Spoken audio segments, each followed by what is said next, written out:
Hey everyone, this is a video update about the inlays. We placed an order for the inlays as was basically specified and was, designed on the data sheets. And we just got some pictures through of them today. And the company that we've asked to provide the inlays has put their company logo and a bunch of writing on the inlays. Now, this is obviously an issue because this wasn't on the original design.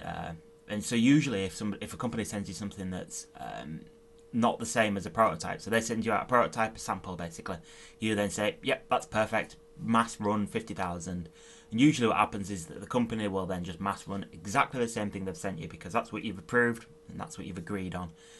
In this instance, they changed it. So usually you just reject the order, you'd say, it wasn't what we've approved, go away. We're not interested until you've got it right, and it's exactly as was the sample. But in this instance, we can't because it'll take, say, 2 to 4 weeks for them to do that, and we're basically, we've been waiting. We've had the blanks done for a while. We've been waiting to put the inlays into the rings. So we've not done that. What we are going to do as a compromise, we're going to do all of the production run except the transparent inlay ring. Any of the rings that have got the transparent inlay cover. And what we will do with those is we will put them to those rings to the end of the production schedule.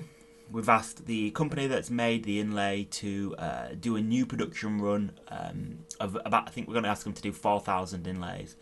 We'll cover the cost of the 4,000 extra inlays. That should give us enough inlays that when we get to the end of the production run, we can then just do the transparent rings, and hopefully we'll be able to fit them in near the end. I'm a little bit nervous now because obviously with it being November the 28th, if they take a week to do these extra inlays, then that'll take us to December the 5th, which is our shipping date. Now we need at least 2 days for the clear coat to dry, so that it's hard enough to actually ship them out. So I'm a little bit, to be honest, I'm frustrated with the company because we'd signed off a specific thing and they should have sent exactly what we agreed on. But you have to make compromises. We have to. They're a great company. They've done so many iterations and small modifications on the inlay that have made the ring so much better. And it's all tiny. This is when I'm talking about fractions of a millimeter of change here and there.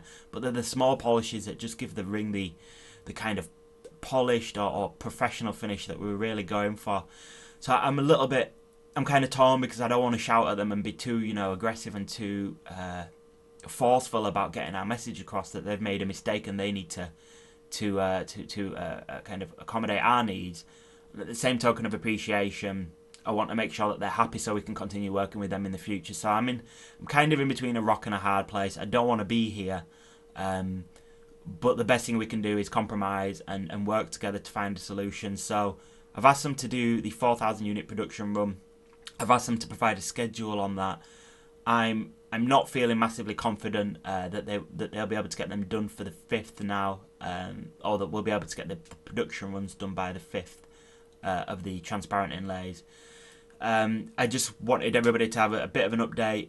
As soon as I get a confirmed schedule from the supplier, I will publish it as an update and keep everybody as up to date as possible because I know Christmas is approaching fast, and any delays that we have is going to make us miss the Christmas deadline, and that's going to be devastating for us. We really want to get these things out, so keep you posted, and yeah, good luck to us, I guess.